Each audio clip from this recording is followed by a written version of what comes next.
Hey guys, this is the mid-year book tag for 2025. So, I know I'm late to the party, just a smidge, but it's okay. It's okay. Question number 1. What are the best books I've read so far? I have 4 favorite books. The first one is Pride and Prejudice. I love the movies. Well, the movie. I only watched the 2005 one so far, but I want to watch the other one. And also, I heard that there might be one coming out on Netflix, a TV series. So I might watch that, I might not. I'm kind of scared. I'm kind of scared, guys, because I don't know if it's going to be good. So I might wait to see other people's reviews before I watch it, because I don't want it to break my heart. Anyways, but I gave that one 4 stars. It was really good. The only problem is, like, I loved it, but the only problem is that I have a hard time with Old English writing, so it was easier because I watched the film multiple times, so I knew what was going on because of it. So I might have to do that for other classic books because I think it might be the only way I'm going to understand it. The second book was The Favorites by Leigh Fargo, I believe.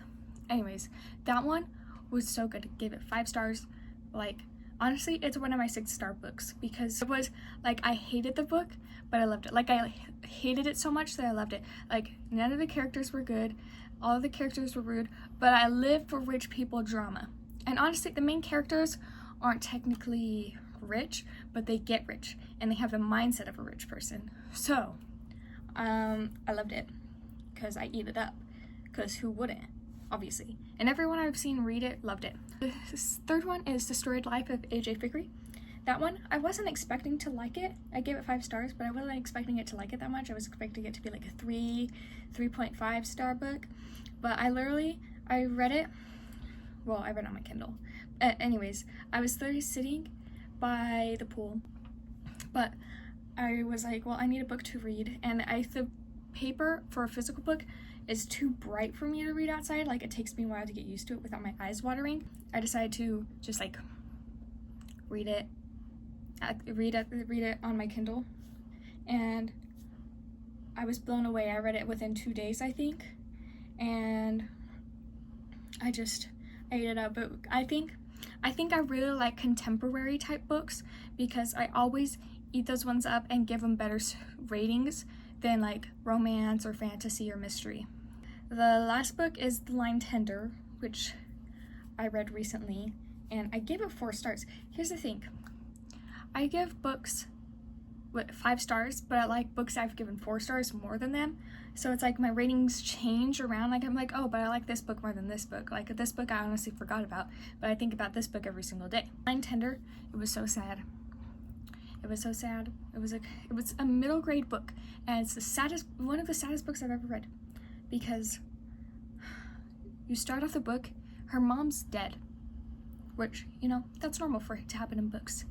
But then somebody really close to her dies 113 pages in, and I was like over here like my hand was just sitting on my face, and the ending, it was like a happy sad, like it wrapped up pretty well, but it was so sad still. And I was like, I need things changed. Like, I wish I could go back in time and change things. Like, I wish I could go into this book and change things. The best sequels I read this year? That's question number 2, obviously. Anyways, I have 3.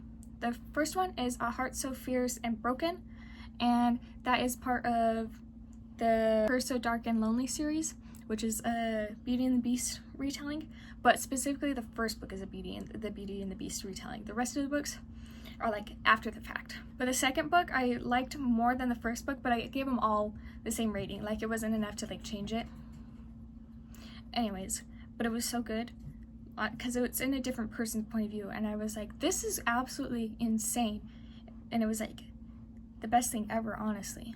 It's one of the best books I've ever read as a series. It's like it's like Once Upon a Broken Heart, A Good Girl's Guide to Murder, and A Curse So Dark and Lonely.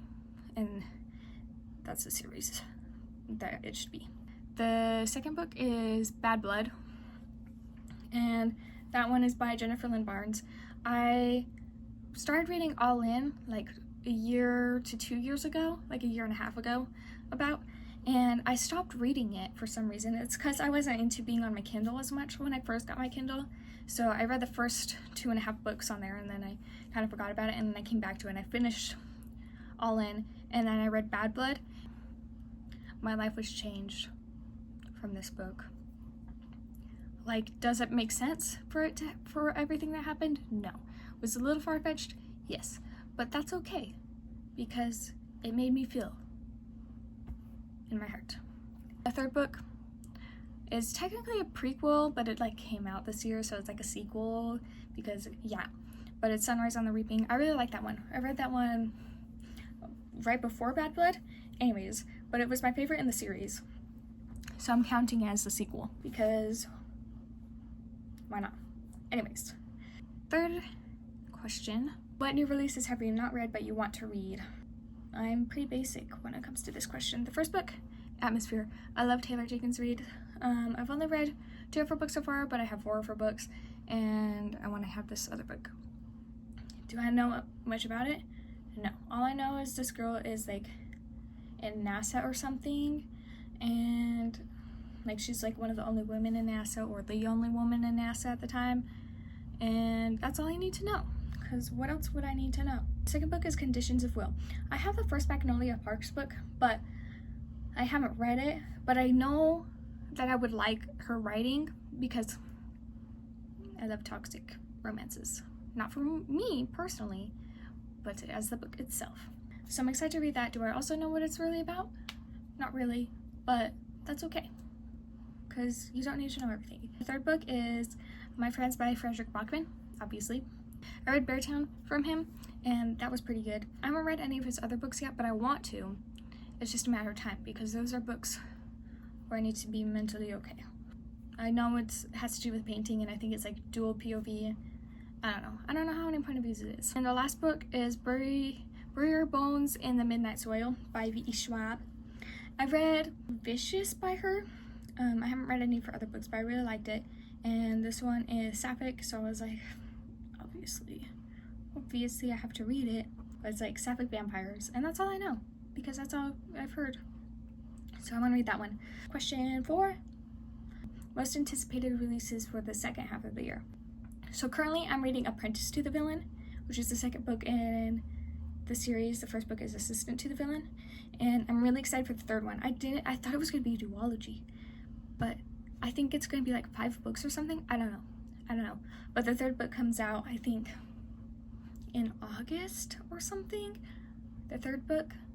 Anyways, but I want to get my hands on that. It might be through Libby, because I'm reading the second book on Libby, but I want to get the physical copy as well, because I just love those books. They're so cute and so funny. Like, it's like fantasy. Like, it's technically like higher fantasy, but not like low fantasy, but not high fantasy. So it's like in the middle, but it's like silly, goofy, and not serious at all type of a fantasy. So I'm like, I love this. I love it. And like, it just has my heart. Oh, that's also, so it would be Once Upon a Broken Heart, Good Girls Die to Murder, A Curse of Dark and Lonely, and then Assistant to the Villain. Those are my top series as of right now. The fourth book is Alchemy of Secrets by Stephanie Garber. Yes, because I read Caraval, I read Once Upon a Broken Heart, and now I need to read this. I'm upset though, because it's not in the series, because I want to know about Chaos. I want him to get together with the other girl, whose name I can't remember right now, Lala. I want Chaos and Lala to get together, even though I know that technically whoever she gets with dies. But I feel like he can fix that. Instead of I can fix him, it's I can fix her. Yeah. Anyways, but it's okay, because I'll read whatever she writes at this point. Do I know anything about it? No. But as I said, you don't need to know everything. The last one is Not Quite Dead Yet by Holly Jackson. Another thing where I'm like, I'll read everything by her, no matter what, because I love all her books. Anyways, it's like her first adult one, I think. Basically, this lady gets into an incident, and she only has a few days to live or something, so she's trying to solve her own murder.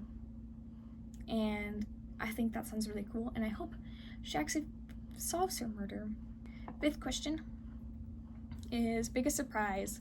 My good biggest surprise is The Nightingale by Christine Hanna. I started reading it a while ago and I couldn't get into it. I was I'm pretty sure almost 200 pages in or something, and I was reading it and I was like, I don't understand why people like this. Like, I was struggling. Like, I was like, why are people raving about this? And I put it down and it came back a few months later and I understood. Because at the beginning, the characters are very unlikable, okay? But then as you continue, you get the characters change and grow. But at the beginning, I was like, these people cannot get any worse. Why is she not listening? Why won't she do what her sister is telling her to do? So I was like, so upset about it. But then I got to see them change and grow, and things got better, way better. And I was like, okay, I understand now. I understand. I feel like it's more of like a character-driven story than a plot-driven story, even though the plot is really important. But it's more like how characters change throughout history. And then the bad ones was Sky Shade, which is the 3rd book in the Light Lark series by Alex Allister. I loved the 1st and 2nd book, but it's supposed to be YA, I thought. Like, at least the 1st book was marketed as a YA book, but this book had so much spice in it, and I just, like, I'm fine with some spice. Like, I can deal with some spice, but it felt like the spice became more important than the plot, and I really just clocked out. Like, I was like, I can't do this anymore. And so I literally was like skipping all these spice scenes because I just wanted to get to the plot. I do want to read the other books though, because at least this next book, because something happens and I don't think there will be as much spice in it. At least I really hope there isn't. But if that one's not any better, I'm gonna give up. But I guess we'll see. But I was so excited for it, and then I was let down. And then the other one was Make the Fireflies Dance, which is a book I read recently. It was so good. It was so good until the end. And you'd have to read the book to know. But I was so upset. I really can't even say anything because it's at the very end. It did not feel resolved. And then also, I've just finished this book today. And it's called Alma Presses Play. I think it's Alma Presses Play. Anyways, it's told in like poetry, but not really poetry. It's just like, I don't know. It's written kind of weird, but it's like easy to get into. But I kind of checked out towards the second half, and then like it doesn't even get wrapped up. It doesn't even get wrapped up like anything. So I don't know if it's part of a series or anything, but it's not even like a cliffhanger. It just like kind of ends. And I kind of hated that like a lot, because why did it just end abruptly? I don't know. Anyway, so kind of just didn't like it, but that's okay. I don't have to like everything. Next question is favorite author that is new to you. And the first one, I had picked 2. The first one was Bridget Kemmerer, who was the one who wrote A Curse So Dark and Lonely. She also wrote another one, I think it's called Defy the Night or something like that. And I want to read those books too, because I really liked it. But yeah, new author that's new to me and that I really love was her, as well as Lane Fargo, who wrote The Favorites, obviously. I'm excited to see what else she comes out with, if she comes out with anything else. I hope she does, especially if it's rich people drama. Lane Fargo, please give me more. Honestly, I need to pick up another Taylor Jenkins Reid book because I love the drama in those books. So we'll see. My newest fictional crush. There's this I just call boys kids sometimes. There was this dude named Cole in The Life She Was Given, and we see him throughout the years. So we see him as an adult, we see him when he's younger, and he's just so nice to the main character, and they get together and he's so sweet and I love him. Like, he's not even like my newest book boyfriend, but it's like I want to pinch his cheeks. Like, I just feel like he'd have pinchable cheeks, you know what I'm saying. I know you do. Other one is Nathaniel from ASAP, because I love him. He's like, I don't know, I just like him. Like, why wouldn't I? Obviously. Question 8 is books that made you cry. Only one book made me cry, and it was one singular tear, because books don't usually make me cry. I don't know why. I kind of wish I was one of those people that could sob over books, which is kind of a weird thing to want, but I want it. Anyways, but that was Bad Blood. It literally was one singular tear, and it was something that Laya said at the end, and it was like, I was like, oh my goodness, like, you'd have to read it to find out, but it's so good. It's so good, but I don't want to spoil. It's not even the biggest spoiler, but it's like, I feel like you need to experience it for yourself. Book that made me happy. Promise Me Sunshine. It dealt with hard topics. Like, it dealt with like grief and like mourning and stuff, but also it was so cute. And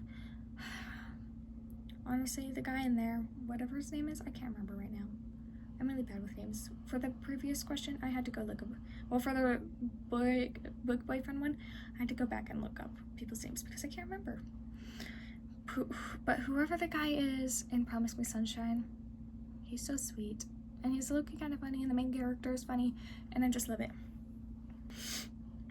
The other book that made me happy is The Upside of Falling, and that one was just so cute and sweet. Also dealt with hard topics like divorce and stuff, but it was like something that I understood and like turned it into something good towards the end. So I was like, this was a good book, so I was not upset about it. Most beautiful covers. Number 1, The Lion Tender. That one, the artist, I've already talked about this in the previous video, but the artist is amazing, and I love the art. Like, I literally was like, who's this book art? Who's doing the art in this book? And I went and looked at the copyright page, and then I went and looked him up on Pinterest. If you're gonna look up photos, it'd be on Pinterest, and it was so good. Like, I want to have this art style. And then also Promise Me Sunshine. That one was just really cute, and I love the colors. And then lastly, for that question, is the favorites. That one is just like really cute and pretty. Well, not cute, but it's like dramatic. Also, that one scene where it looks like a bloody wedding. It's not the cover, but the one scene. I need fan art of that. Any artists out there? Honestly, I'm an artist. I could do it myself. But I need like really good artist to make fan art of that scene where he's carrying her off the ice. If anybody sees anything with that, please tell me. Please, it's the one thing I need. Honestly, I need to go on Pinterest and look for it again, and look for more again, because it was so, like, I could think about that a lot. Like, it's just, anyways. But that one has a really beautiful, dramatic cover. Must reads for the rest of the year. A book called I Hope This Doesn't Find You, which I need to read I need to study it, because I'm writing a book, and I need to study books that take place during the same time and stuff, so that I can write this book and study the book and figure out characters and stuff, because I need to learn. Anyways, and then Atmosphere. I really hope I get it for my birthday. Mom, if you're seeing this, I really want Atmosphere. I need it. Somebody has to get it for me for my birthday. It's coming up. You know it is. That's for my mom. And then Alice in Wonderland. Technically I have the books, but I want to get my own copy, because technically this copy that I have is my sister's. So with my other mom, if she's watching, when we're going shopping, I need to get that book. Also for research for another book that I want to write. And then Lovely War, which I just got from my aunt right here. I need to read it. I'm so excited because it's like war, but it's like a romance through war, but told from the perspective of Aphrodite, and I think that concept is absolutely incredible. So I'm really hoping I like this book. The last book is 11/22/63, which is by Stephen King, and it's a thick boy. Like, honestly, it actually probably is thick. I'm traveling to go back to the assassination of JFK and trying to reverse it, but then I think other things happen and a romance happens, you know, and like, honestly, Stephen King, I want to be like him in the sense where he writes in every single genre that he wants to. He was like, I can write horror, but I can also write a children's book, but I can also write a romance. Like, obviously, I need to do that. I'm very much a mood reader. I read whatever I want to read. So I'm not limited to this list, and I may not even read all these books. But I think 11/22/63 would be a good reading vlog of its own. So look out for that. I don't know when it's going to come out, but I think it would be cool. Honestly, the next question is, how many 5 stars did you get this year so far? I've had 4. 5 survive. Storied Life of AJ Vickery and The Favorites. And then there's another book that I can't remember. Duh. Anyways, Books that I want to reread this year, because I haven't reread any yet this year. But books I want to reread are Malibu Rising, because I gave it 3 stars when I read it, but I feel like now I'd give it like a 4.5 stars. Because, I don't know, like I think about it so much, but I've read it, but I didn't give it that good of a rating, but I think it's because it took me so long to read it. So I think I would give it a better rating if I read it a second time. It's Pot of Broken Heart. I want to read that because I need to study it for a book I want to write. Honestly, I have like 5 billion book ideas, and I need to study 1 billion books for each book idea. Anyways, and then Caraval for another book. Specifically, I only want to read the first book again because I have an idea, and I need to study this book for that idea. Normal People. The first time I read it, I hated it, but it's a contemporary book again because I don't want it to be just like that book, but I want to reread it and study and be like, okay, what did she do to make these characters so unlikable, but also make people want to read it? You know? Next question is a book you enjoyed with bad reviews. I tried looking through. I don't think I follow the crowd in ratings, but also I don't think any of the books I have read have horrible ratings in it. Like I don't have like a 2.5 star overall review. The last question. 5-star predictions for the rest of the year. Lovely War. I'm really hoping I love this book. Because it sounds so unique and amazing and like its own style. And I'm really excited for it. So I'm really hoping I like it. Obviously, Atmosphere by Taylor Jenkins Reid. Do you see him? He keeps opening his mouth. Going like, and I don't know what he's doing. Okay, but it scares me when he does that because I get scared that he's like gonna choke or something. And then the last book is Take What You Need by Idra Nove. I don't remember what this book is about. Oh, I don't remember what it's about, but I have it. So I'll put it up on the screen. But I have no clue what it's about, but it's like a contemporary book, and we know I like contemporary fiction type books. So I'm pretty sure I'll like that book. Because I was looking through my TBR, like my physical TBR, and that one was on there. I was like, yeah, I probably will give that a good rating. That is all for this video. Those are all the questions. I'll try to link them down below as well, what the questions are, if anybody else wants to do it, and tell me what their favorite books are so far this year and stuff. So those will be down below. Thank you so much for watching, and goodbye!